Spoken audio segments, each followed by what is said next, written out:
how did you get that footage of Diddy? I figured most journalists would not disclose their sources. If Sean Combs watches this, what do you think he's going to feel? Like, wow, this is amazing. I think he's going to say this is the best documentary I've seen in a long time. My favorite villain? I kind of like Diddy. There are no misconceptions about it.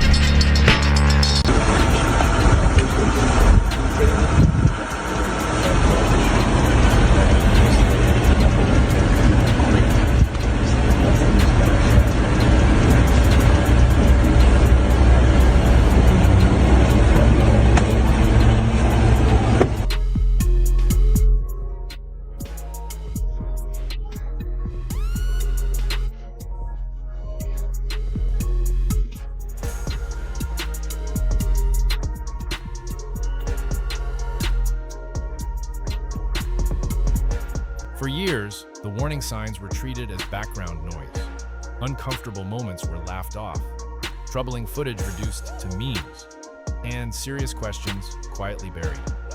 Now, with 50 Cent reigniting the conversation through his documentary, the timeline is being re-examined, and the whispers that once faded into silence are stepping back into the spotlight.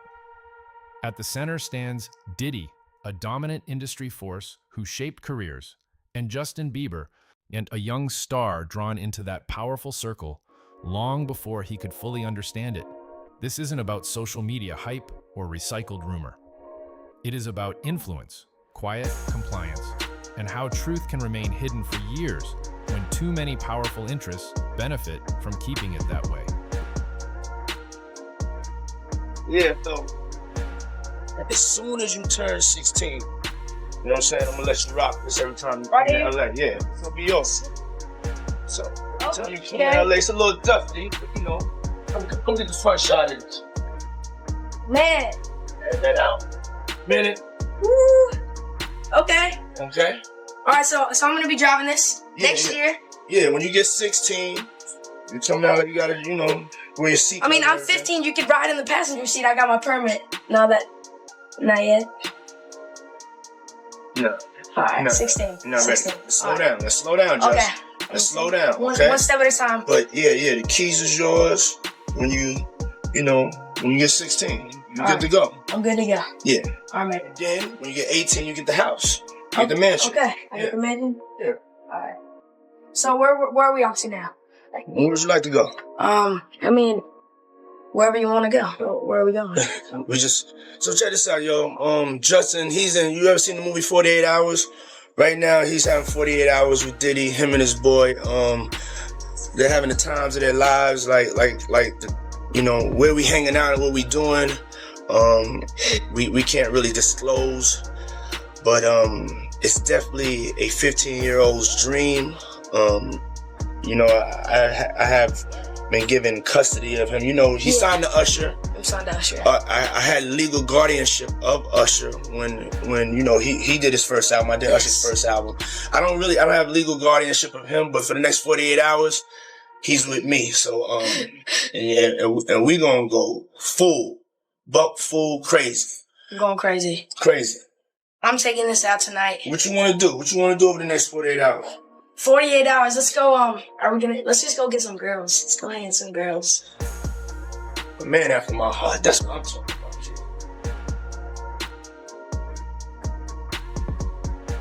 Justin Bieber's rise was packaged as the perfect modern success story. Discovered online, launched globally, celebrated everywhere. But behind the bright lights was a far more complicated reality. A young performer navigating powerful adult environments with little visible safeguarding or protection. Old footage and past interviews show him placed in rooms where status, access, and influence carried more weight than age-appropriate boundaries. For years, those clips lived in plain sight, dismissed as typical celebrity culture, rather than questioned as a troubling pattern of exposure. This isn't about a single isolated moment. It is about normalization and about an industry trained to stay silent. When youth becomes currency for opportunity, the real issue isn't fame. It's accountability and who ultimately answers for the cost. You got people in the industry that's been saying for years, this man is having sex with underage. So now the federal government is looking at that like, yo, when is somebody gonna come forward?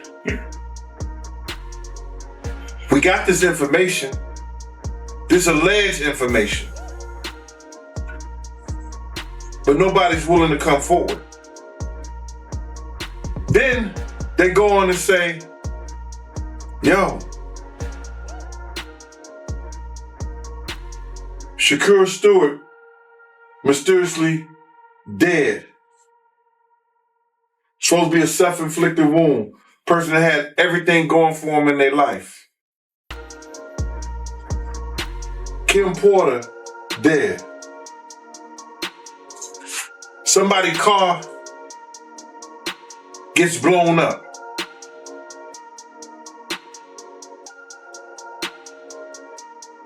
This guy is walking around threatening other actors, people. Somebody got to get involved in it. If it ain't the state, let it be the feds. Somebody got to stop him. He lucky that God given him the opportunity to be stopped while he's alive, then have to go to hell and face that shit. He got a chance to repent now, change his life. You mentioned minors, you know, and a lot of people have been trying to drag Justin Bieber into this situation because there's a lot of like suspect looking videos with Diddy and Bieber in it, and you know, they're making... For years, 50 Cent positioned himself as an outsider to Diddy's inner circle, close enough to sense the climate, but unwilling to step fully inside it. His warnings were routinely dismissed as rivalry. Now, as legal scrutiny intensifies and public opinion shifts, those same remarks carry sharper focus and heavier significance. This doesn't validate every claim, but it reshapes the narrative, proving that caution can surface long before formal acknowledgement ever arrives. Warnings are easiest to ignore when they come from someone people would rather discredit. That raises a harder question. How many red flags are overlooked, not because they lack merit, but because the voice delivering them disrupts influence that extended far beyond the studio, determining who stepped into rooms where careers could accelerate overnight or stall without explanation? You know, Diddy bought his son a Bentley. Maybe, you know, he can buy you one also. Got me a Lamborghini. And yeah. Oh, well, that's nice. I haven't gotten it yet, though. Yeah, I know. Yeah, I know. When is that coming, that Lamborghini? We talked about this last time. He had the Lamborghini for a day or two, and he had access to the house. And he knows better than to be talking about the things that he does with Big Brother Puff on national television. Well, apparently not. Something, everything. You believe the guy in the tape is white? If he's bigger than Diddy, and he's not none of the names that I said, probably so. But then they say he was young too. Yeah, they say he was young. Let me get his name right. I hope it ain't the Bieber. I hope it's not the Bieber. That's a good one. It might be him. But if they saying that the guy is young and he's an A-lister, I can't think of that many black people, man. Right. Not at all. And somebody that's more powerful, more of a celebrity than Diddy. You understand what I'm saying? If they were saying somebody that was more celebrity than Diddy, he was an A-lister, he was younger. You know what I'm saying? And if he's not black, it would have to be the Bieber. That's his name, Bieber? They said I got that wrong too. Justin Bieber, allegedly. I don't know, bro. Right. But when you heard the news that Diddy, he had a tape with another man, did that catch you by surprise or no? Well, all this shit is by surprise to me. A lot of this shit is by surprise to me, to be totally honest, man. Because I knew Puff I knew Puff Daddy. The deeper issue isn't confined to what may have happened out of sight. It is about why accountability collapses in systems where success depends on proximity to power. When advancement is driven by access rather than merit, boundaries erode, and caution starts to look like weakness instead of protection. In that environment, the real fault line is authority itself. Who truly has the freedom to say no, and who pays the price when they do? These aren't rhetorical questions, and they are the structural cracks that allow harm to normalize quietly, long before it ever reaches the surface. Knew Diddy before he was Love and Brother Love and back to Diddy. So, no, but the diddler, he's the diddler now. A lot of it's surprising, but it's not unheard of. Because you hear of all kinds of and whether it registered with you or you internalize it or something like that, that's a whole nother story. But a lot of this stuff is crazy. But this is the world that we live in now, man. That these individuals thinks is all right. Bruh, when does it comes all right to be sitting there eating food off a naked woman? When did we start doing what they do? Let's keep it a buck. When did we start doing what they do? These guys is popping pills. You got Jay-Z dancing with a chick that's into... Long before Justin Bieber became a global phenomenon, Usher openly acknowledged stepping into Diddy's circle as a teenager, and later admitted the environment exposed him to pressures well beyond his years. That history matters, not as rumor, but as precedent. When similar dynamics surface across generations, coincidence weakens, and a pattern begins to take shape. Influence and trust handed down without meaningful reform. If discomfort was identified once before, the pressing question becomes unavoidable. Why did the structure remain intact when the next young star walked into the same corridor of power? Patterns do not sustain themselves by accident. They are maintained by silence and convenience. Make you change your mind. Look at Little Nas X. He fizzled out fast too. So would you say someone like Justin Bieber is a victim? I just seen he is reportedly selling his whole catalog because he's broke. Yeah. Yeah. And once he finishes getting that money, I don't understand why he's broke. He didn't have to be broke. Usher just wouldn't stop robbing him. Damn. I mean, Usher couldn't keep his hands out of his pocket. It's funny. He got him signed and turned over custody to Diddy. Boy was never the same, and neither was Usher's pockets, because Usher's been living off of Justin Bieber's money. He ain't been living off of his own. Because the truth is, Usher don't really make that kind of money. And I'm really just kind of sick and tired of Usher reigning. Yeah, I'm really kind of disgusted with Usher reigning, who does Greek wrestling nude with men over Frosted Flakes, allegedly. Like, I'm sick and tired of this guy who everyone knows got the Diddy bumps, who's been sued for passing them on and lost, is still sitting there disgracing women in front of their men who bought the tickets to like that whole scheme. He's causing a lot of divorce courts. Yeah, but why? He don't even want them. He don't want them women. He's literally doing it just to destroy relationships. As scrutiny around Diddy intensified, many once-aligned voices retreated into careful silence, while 50 Cent amplified his stance, exposing an unspoken industry equation. Speaking up fractures alliances. Staying quiet preserves them, until loyalty and self-interest blur beyond recognition. This isn't panic, it's calculation. In a landscape where truth competes directly with professional survival, silence becomes the safest strategy.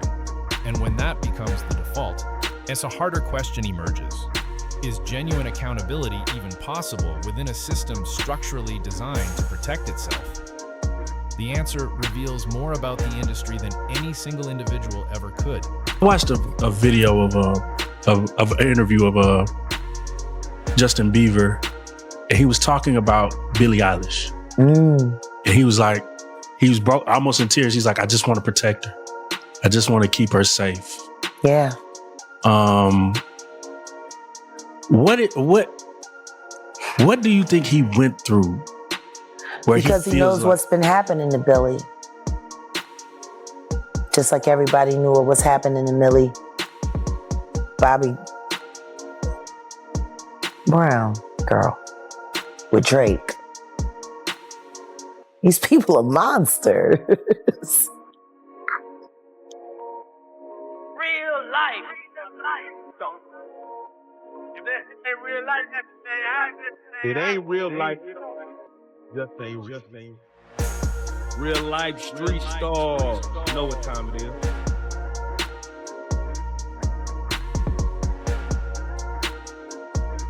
Jermaine Dupri said something interesting. He said the reason that R&B isn't as powerful as it is anymore is because children are going to church. Yeah. What is it about the transfer from the spiritual to the secular that would do you believe that's what made R&B so powerful? Understand this. Rhythm and blues was a combination of gospel and soul music. Because soul music has always been around in one form or another. It's just evolved throughout the years. And you got gospel, rhythm and blues. That's what put that together. That's why they made such a big stink about the Ray Charles incorporating gospel sounds into secular music. Because they wanted people to separate the two. This is demon, this is good. The truth is none of that's real. There is no bad, there is no good. There is what is and there is what is not. And that's sad. But when you take the spirit that comes from that. Justin Bieber has never publicly accused Diddy of criminal conduct. Yet his candid reflections on anxiety, instability, and emotional exhaustion add serious weight to a far more layered narrative. He has spoken about being launched into extreme pressure at a young age, surrounded by adults with competing interests, managing global fame without the guidance or tools needed to protect his own well-being. That history doesn't deliver neat answers, but it dismantles simplistic takes, exposing the personal toll of growing up too fast inside a system where safeguarding was never the priority. Pain doesn't always arrive with a headline. Sometimes it settles quietly and takes years to name.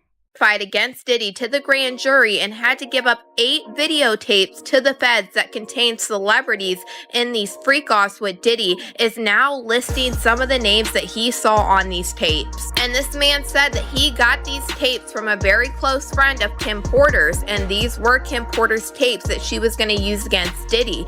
And some of the names that he says are some that we have heard rumored over the years. He said he saw Justin Bieber on this tape and he appeared to be underage during this time. He also saw Usher on these tapes, and Usher definitely appeared to be underage. And this one gave me the chills because we've heard that Usher is the one that sent Justin Bieber to Diddy. Courtney Burgess sat down with the Too Strong channel here on YouTube and started naming some of the celebrities that he saw on these tapes. Were kids involved in these parties that you can verify from looking at the tapes? If Justin Bieber was older than he's supposed to have been, yes.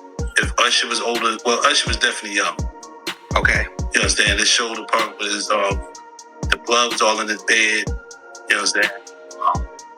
It looked like they came home from a event, a party or something. Went on to explain how Danny Boy was also in one of these videos with Mary J. Blige and Diddy together. And Danny Boy admitted when he was 15 that Mary J. Blige flew him out to New York and he slept with her while he was underage. This isn't about delivering a legal verdict. It is about understanding human impact. Harm doesn't always arrive with dramatic headlines or direct accusations. Sometimes it surfaces years later as instability, quiet strain, or damage that never had the space to be properly acknowledged. When pressure and exposure are embedded into the structure itself, harm accumulates gradually, without one single event to point at. That forces a harder reflection. If the root cause is systemic rather than singular, why do we demand one clear accusation before acknowledging that something inside the system fundamentally failed? The absence of a headline is not evidence of the absence of harm. BJ, Danny Boy, okay. You know what Danny Boy is? I heard that before. I don't, you know, I've been so far away from hip hop, I forgot, but I have heard that name, Danny Boy. Danny Boy back then, he looked like he was about 16. They both was about. He also claimed that Jaden Smith, Will Smith's son, were in these videos, and he also said that there was photographs and videos of Diddy eating off of young girls. Pictures or images of any of this stuff? Yeah, I got Justin Bieber, Will Smith's son, just whatever his name is. Other females on the table, they like they was young. He was eating off them. A lot of entertainments, and then I got calls from certain of them wanted to get the tape out of my hand, and I said, I don't know what you're talking about. And I had said that if this man testified to the grand jury, the feds had to have some reason to bring him in to actually testify against Diddy. But y'all let me know what you guys think about this man naming all of the people on the Diddy tapes in the comments. When Diddy's story entered a federal courtroom, the tone shifted from online debate to structured examination, anchored in filings, testimony, and formal procedure. Indictments, rulings, and appeals defined what could be responsibly stated, while simultaneously expanding the spotlight onto the institutions surrounding the case. Courts are designed to assess conduct, not culture, and that gap leaves deeper structural concerns entirely untouched. Yet the signal is clear. Legality and morality are not identical, and a procedural resolution does not automatically repair systemic harm. When a case closes in the record books, the more challenging question lingers. Does accountability stop at the verdict, or is that precisely where the real reckoning begins? Do you think he has a mole or an informant in his camp that's cooperating? Oh, no doubt. No doubt. Listen, bro. Just doing law enforcement myself, just take for instance. I think the individual was a Syracuse former basketball player named Jason Barnes or Beard or something like that. He already had drug charges against him. The day Diddy house get raided, they catch him getting on the plane and they put him into custody. Didn't that sound a little weird? People didn't catch that. They either put him in custody for a couple of reasons. You understand? One, to make a witness out of him, or to safeguard him and protect him for anything that could happen to him, because they had already stated, allegedly, that he was some kind of mule for the people over there at Diddy's house. So now, with that information, that he was already known by the government for drug charges, wouldn't that be an individual that you use? I'm gonna give you something different. And I'm gonna give you something else that people don't even think. On the other day, I seen on the video that Puff had ran into Justin Bieber. They met up. And he started tapping him as if he was searching him and see if he had some kind of device on. Did you see that? Yep. Check this out. What if the federal government have already talked to Justin Bieber? And Diddy did that on tape.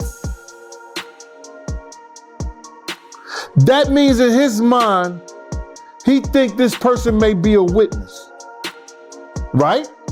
The intersection of 50 Cent, Diddy, and Justin Bieber reveals a deeper truth about celebrity power structures. Authority concentrates at the top, vulnerability sinks to the bottom, and accountability almost always trails far behind.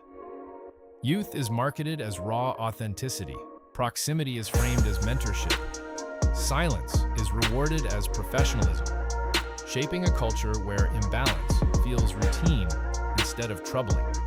This isn't about pinning everything on one figure. It is about recurring dynamics that repeatedly produce the same fallout. When the same framework keeps generating the same consequences across generations, the real issue becomes impossible to dismiss. At what point do we stop treating the system as background noise and start recognizing it as the central problem itself?